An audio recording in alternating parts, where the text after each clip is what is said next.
Bienvenue dans l'exploration du texte biblique du jour. Aujourd'hui, on se penche sur un passage vraiment fascinant de la Bible. C'est dans le livre de Daniel, chapitre 12, les versets 8 et 9.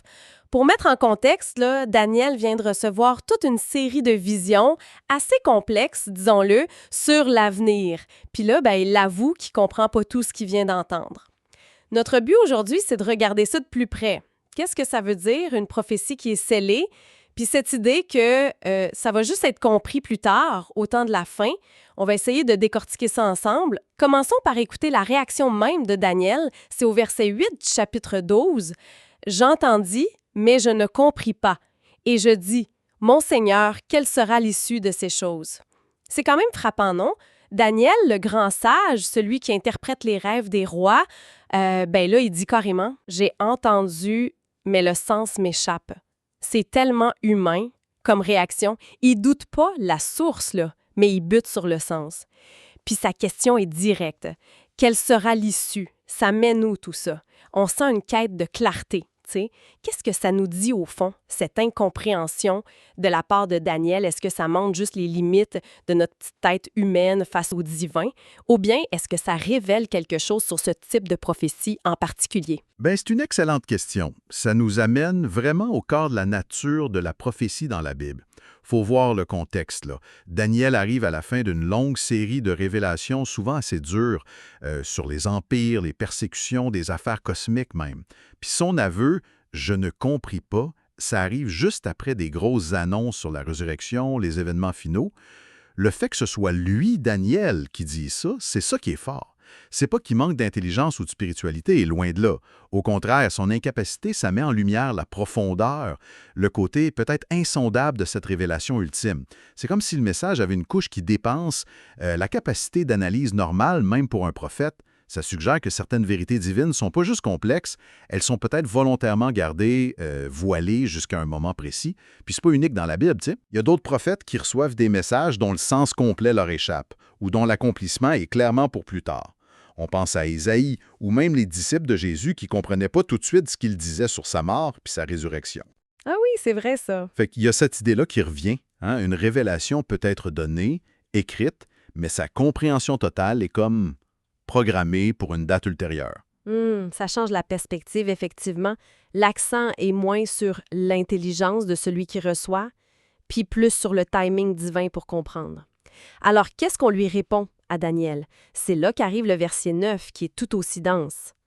Il répondit, « Va Daniel, car ces paroles seront tenues secrètes et scellées jusqu'au temps de la fin. » OK, décortiquons ça. « Va Daniel », ça sonne un peu comme « C'est bon, lâche le morceau pour l'instant. » Ouais, c'est un peu ça. Puis, le cœur de l'affaire, les paroles sont secrètes et scellées. Puis la condition de temps, jusqu'au temps de la fin. C'est l'image du coffre-fort dont tu parlais avec une date d'ouverture future.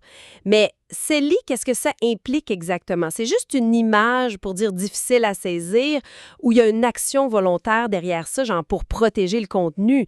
Puis ce temps de la fin, comment on doit comprendre ça dans le livre de Daniel? C'est la fin du monde ou c'est plus spécifique? Excellente question. Le mot scellé en hébreu, hatam, ça évoque vraiment plus qu'une simple difficulté. Dans l'Antiquité, là, mettre un sceau sur un document, c'était sérieux. Ça garantissait que c'était authentique, ça protégeait contre les modifications, puis surtout, ça réservait la lecture à certaines personnes ou à un moment précis. Pense aux décrets royaux, tu sais. OK, donc c'est un acte d'autorité. Exactement. Ici, dans Daniel, ça suggère fortement une fermeture intentionnelle voulue par Dieu qui donne le message. C'est pas que c'est mal expliqué, c'est que c'est délibérément mis sous clé, protégé d'une compréhension trop tôt. Le contenu est sécurisé, pas pour le cacher pour toujours, mais pour le garder intact jusqu'au moment où il aura son plein effet, sa pleine signification, une sorte de dépôt divin, mettons. Pour ce qui est du temps de la fin, Eyon Chetzen Heyon en hébreu, là, c'est un concept eschatologique important. Faut faire attention, par contre. C'est pas forcément la fin physique de la planète, là. Dans Daniel, ça désigne plutôt une période future, un point culminant, une époque spécifique où les conflits, les épreuves, les interventions divines annoncées avant, tout ça va atteindre son apogée. OK, un moment charnière. Oui, un moment charnière dans l'histoire, selon le plan de Dieu. C'est à ce moment-là, et seulement là, que le sens des paroles scellées va devenir clair. Les événements eux-mêmes vont servir de clé, en quelque sorte. Daniel donne pas de date, mais il fixe cet horizon, ce point de convergence futur où la connaissance sera déverrouillée. D'accord. Et le lien entre les deux versets est super important. La réponse au verset 9, elle donne pas l'explication que Daniel demande au verset 8, quelle sera l'issue. À la place, elle justifie pourquoi il l'a pas. C'est pas le temps. L'obstacle à la compréhension, c'est pas une faille chez Daniel, c'est une décision divine liée au calendrier divin. La pleine compréhension est liée à l'arrivée de ce temps de la fin. Donc, en gros, on dit à Daniel, c'est normal que tu veux comprendre, mais la lumière se fera plus tard quand les temps seront mûrs.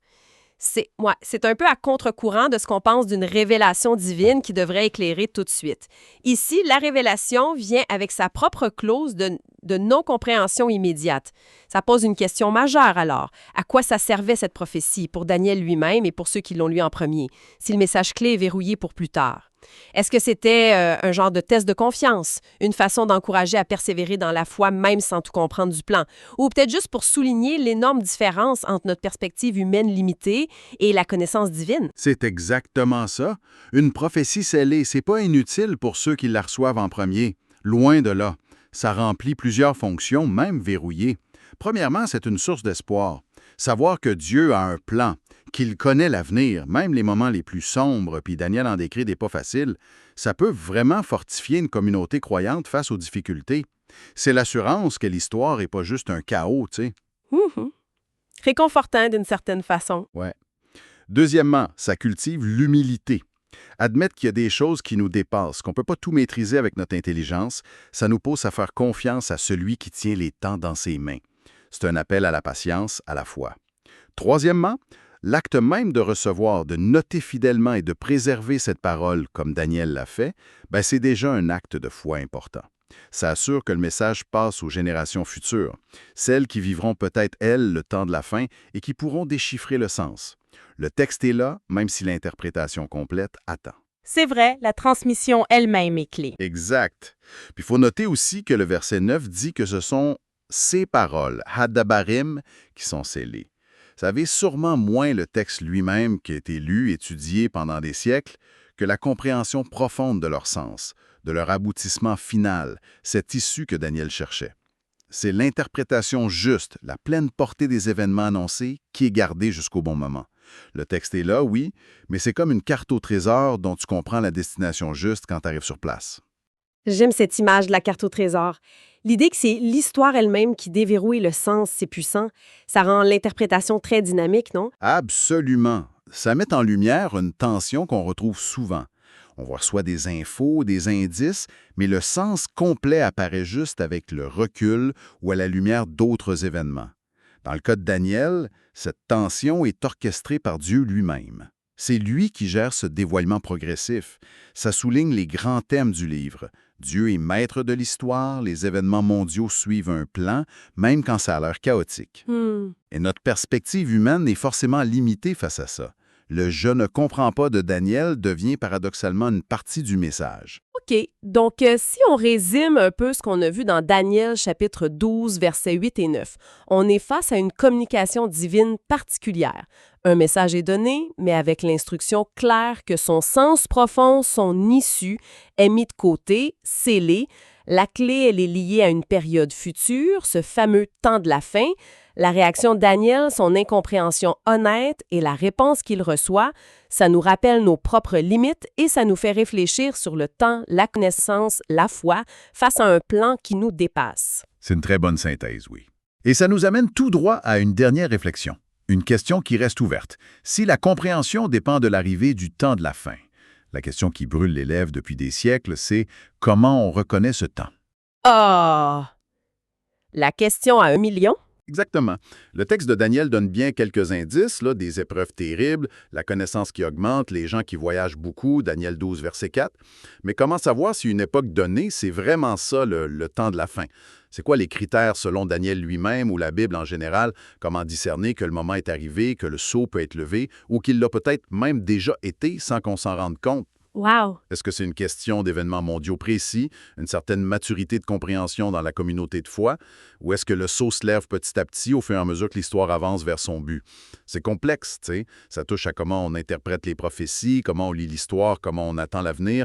Explorer ça, ça dépasse notre discussion d'aujourd'hui, c'est sûr, mais c'est une piste de réflexion essentielle que ce passage nous laisse. Une question vertigineuse, en effet. Ça montre à quel point ce texte continue de nous parler, de nous stimuler, même après tant de siècles. Savoir que certaines portes de la compréhension s'ouvrent seulement à des moments choisis par une volonté plus grande, ça invite à être vigilant et humble aussi. Voilà qui termine notre exploration de Daniel, chapitre 12, versets 8 et 9, un passage court mais tellement riche. Merci d'avoir partagé cette analyse avec nous.